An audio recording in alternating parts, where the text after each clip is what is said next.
Bonjour Frère Mitran, Bonjour frère David. vous allez bien ce matin? Oui, c'est pour moi une joie de te revoir, surtout toi, encore pour ces numéros. Gloire à notre Seigneur. Alors, certainement que la vidéo particulièrement tournée dernièrement le 12 mars, sur laquelle on a abordé le thème de travailler sur le salut de l'homme, enfant des dieux évidemment, et où vous étiez en train d'aborder particulièrement la question de ce qu'a été la réalité du 8 mars. Nous Oui. souhaitions aujourd'hui particulièrement que vous puissiez nous dire en quelques mots, qu'est-ce que donc, en rapport avec l'évolution des temps, l'eschatologie, qu'est-ce que vous pensez de ce que pourra être le salut dans le sens propre, l'enlèvement de l'Église, l'Église qui est représentée par l'homme, l'individu que je suis, que vous êtes. Comment pensez-vous que cette histoire pourra-t-elle avoir lieu? Est-ce que vous avez déjà une idée de comment est-ce que cela sera-t-elle? Est-ce que vous avez eu pardon, une révélation ou quelque chose comme ça? Merci pour la question. Je dirais que à moi, je n'ai pas une réponse claire à donner aux gens. Sinon, si je me réfère de la pensée de Dieu qui nous est révélée de temps à autre pour comprendre d'où est-ce que nous venons et où est-ce qu'on va et où est-ce qu'on est déjà maintenant là. Je veux me référer à ce que les Écritures disent dans Apocalypse, le chapitre 22, au 12e verset. Je lis seulement l'introduction. La Bible dit, voici, je viens bientôt. Et quand je rentre dans Matthieu 25, là où on illustre l'histoire de 10 vierges femmes, ces vierges qui représentent l'image de l'Église que nous sommes, enfants de Dieu, la Bible dit, ces 10-là allèrent en la rencontre de l'époux. L'époux, à l'image très pratique, les jours de l'ascension, Christ est parti, il est allé préparer une place pour nous, son Église, et il a envoyé les disciples d'aller par tout le monde, aller faire des nations, des disciples. Mais il a dit quelque chose, qu'il est allé préparer une place pour nous, c'est-à-dire qu'un jour, il y reviendra. Mais ici, l'Écriture précise qu'il y revient bientôt. Alors, à l'image de ces 10 vierges, c'est une triste histoire, frère David. C'est une histoire encourageante en même temps, mais une triste histoire par rapport à la réalité de ce qui s'est passé. Les 10 allèrent à la rencontre de l'époux. Les 10 étaient enfants de Dieu. Les 10 représentaient l'Église au début. C'est comme chrétien, lorsqu'on a donné nos vies à Jésus, dès le premier jour, on a fait confiance au Seigneur, on a promis de les suivre, on a promis de ne pas abandonner. C'est depuis ce jour-là qu'on a avec nous cette lampe qui est la parole de Dieu et cette lumière qui éclaire notre sentier, qui s'allume par le Saint-Esprit en nous. La parole de Dieu manifestée par le Saint-Esprit en nous éclaire notre chemin. Alors, dans cette histoire, je vais partager avec tout le monde la pensée qui va avec le salut de nos âmes, surtout avec l'impact de ces derniers temps. Dire que les gens sont en train de s'embrouiller dans la vie qui semble être la même. Hier, je fais la même chose, aujourd'hui, je fais la même chose. Bon, je ne suis même pas tombé malade, on ne m'a pas arrêté, j'ai volé, j'ai violé, j'ai triché, j'ai menti, et je me suis excusé, je me suis pardonné, je me suis fait pardonner, et la vie continue. Alors que ça sera de même comme les jours de Noé. Les gens faisaient la même chose, les gens buvaient, les gens, un père va prendre sa fille pour femme. Aujourd'hui, c'est la même chose que nous voyons. Les réseaux sociaux sont pollués. Aujourd'hui, il n'y a plus la pudeur dans la société. C'est pareil à l'époque de Noé. Mais ce qui s'est passé ce jour-là, c'est que quand Noé a fini de construire l'arche, l'obéissance de Noé a fait en sorte que lui et sa famille soient sauvés. mais la désobéissance des autres, le fait de réfuter à écouter la parole de Dieu ces jours-là, a transformé l'environnement qui était navigable pour Noé à cause de son obéissance. Ce même environnement est devenu un environnement de perte d'âme pour certaines. Vous voyez? Alors, à l'image de ces 10 vierges, les 5 autres, c'est l'image de chrétiens qui aujourd'hui continuent à se battre, continuent à défendre leur cause dans la société, continuent à présenter Jésus, à témoigner Jésus malgré les temps impies, malgré les temps difficiles. Mais c'est les gens de chrétiens qui se disent « j'abandonne pas ». Plusieurs se posent aussi la question, comme certains d'ailleurs, que est-ce que Christ reviendra vraiment? Est-ce que cette promesse est réelle? La Bible ne s'en passe pas d'elle. La Bible s'accomplit telle qu'elle est écrite. Christ ne passe pas dans les temps. Il est tellement en dehors des temps que lui-même surveille les temps entre ses mains. Ce jour-là, ces 10 vierges marchèrent ensemble. Ce jour-là, ces 10 vierges allèrent à la rencontre de l'épouse. Et il arriva un soir. Ils étaient toutes fatiguées et ils se sont reposés. C'est comme un moment viendra, les églises n'existeront plus, nos assemblées des saints. Chacun sera dans son coin, comme il est arrivé le moment du confinement. Personne n'est parti à prier dans des assemblées. Chacun de nous était censé défendre ce qu'il a avalé, ce qu'il garde en soi. Cette lampe-là continuait à s'allumer pour certaines personnes. Cette lampe gardait de l'huile pour certaines personnes. Mais pour certains chrétiens, ils sont restés chrétiens de nom. L'image de ces vierges qui n'étaient pas sages, qui n'avaient pas gardé leur lampe allumée. C'est l'image de chrétiens, d'une part, qui aujourd'hui gardent seulement le nom et l'étiquette de chrétienté en elles ou en eux, mais dans la vie pratique, il n'existe plus de significatif de Dieu en eux. Il n'existe plus cette vie de Dieu en eux. Ils ont déjà perdu leur témoignage. Ils ont déjà perdu leur intimité avec le Seigneur. La lampe s'était déjà éteinte depuis longtemps. Ils sont restés juste avec les noms. Vous voyez? Mais de l'autre côté, c'est l'image de chrétiens qu'on souhaite que nous puissions avoir, de chrétiens qui, malgré les temps difficiles, qui, malgré les temps impies, malgré les épreuves, ces chrétiens-là acceptent d'attendre longtemps, mais en gardant leur identité, en gardant le témoignage de Jésus, en gardant leur réputation en Christ. Comme on nous a prêché hier à l'église, que ces gens, des femmes représentent les chrétiens qui sont entrés en Christ, qui ont accepté de vivre en Christ.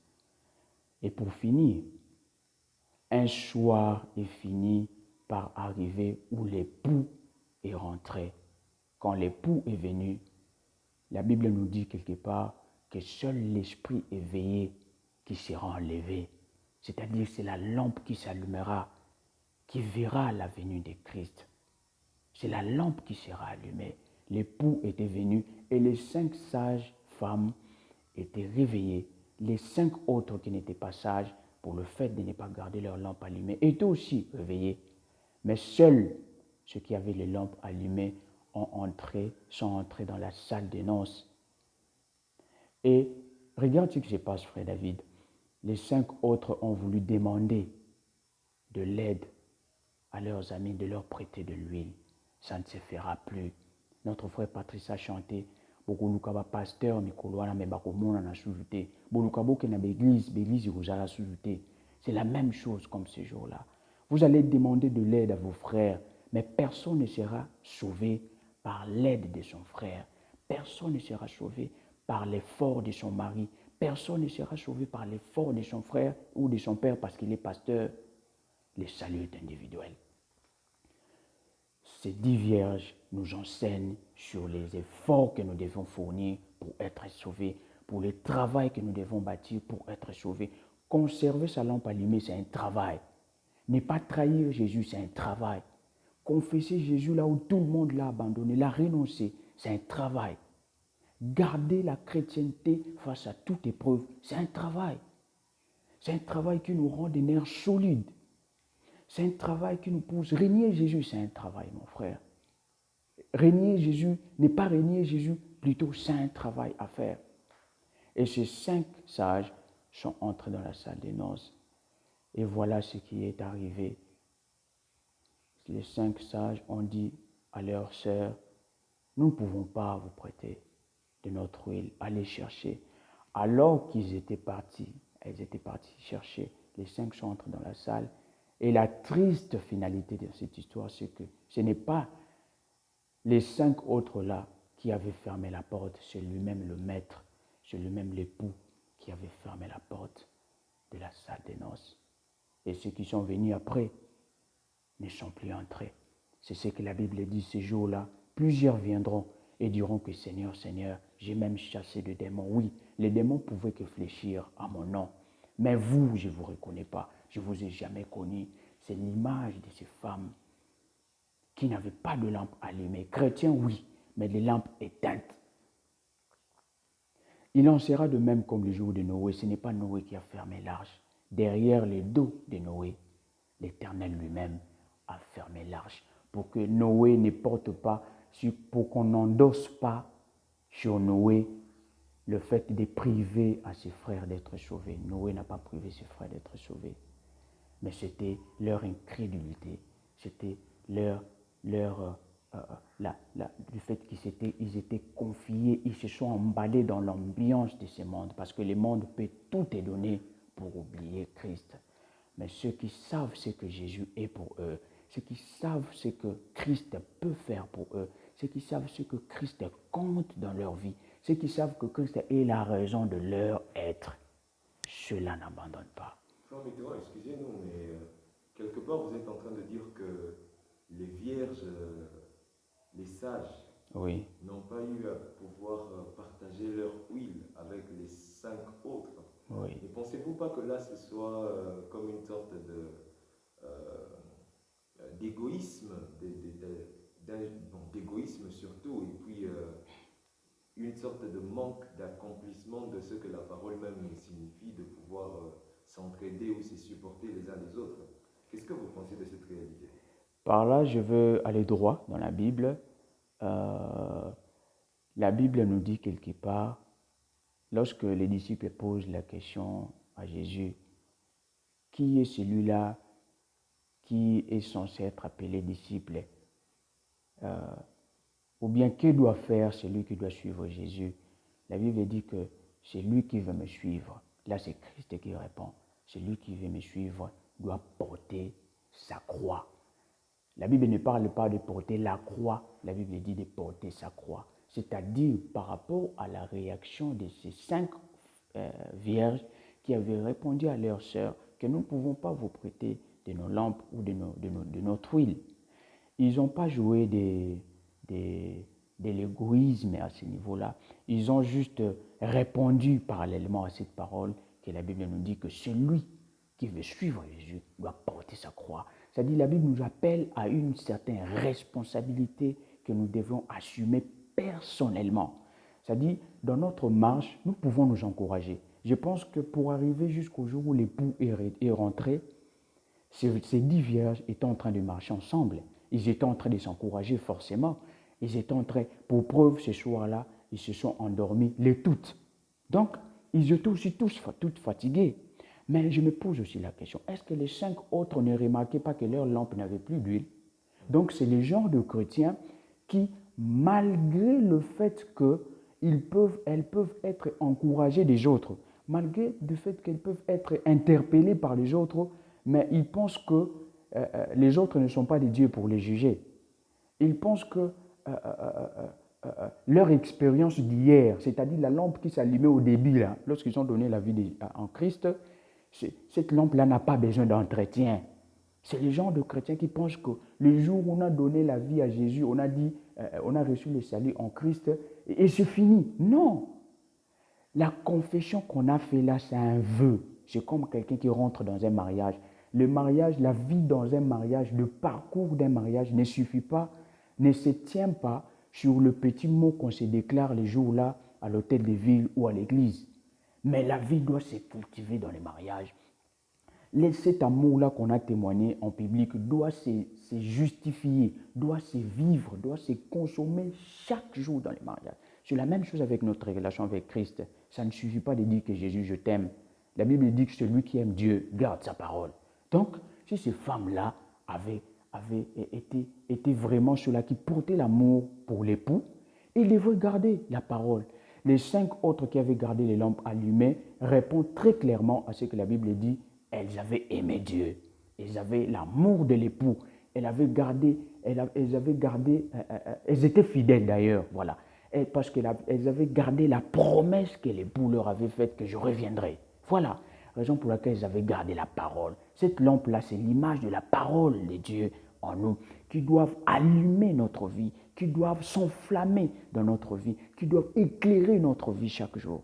Vous voyez, c'est la réponse que je peux donner à cette question, que ça n'a rien à voir avec l'égoïsme de la part des autres, de certains, parce que certainement, ils étaient encouragés pendant un moment, mais un moment, même Dieu dans la Bible, mon frère, un moment, le Seigneur lave les mains, hein, il dit que celui qui fait le mal continue à faire le mal, que celui qui fait le bien continue à faire le bien. Donc, il arrivera un moment où même nous, à notre niveau étant hommes, nous n'aurons toujours pas le courage d'aller encourager les autres, d'aller fortifier les autres. Il y aura un moment où chacun va s'occuper chacun va se battre pour son salut.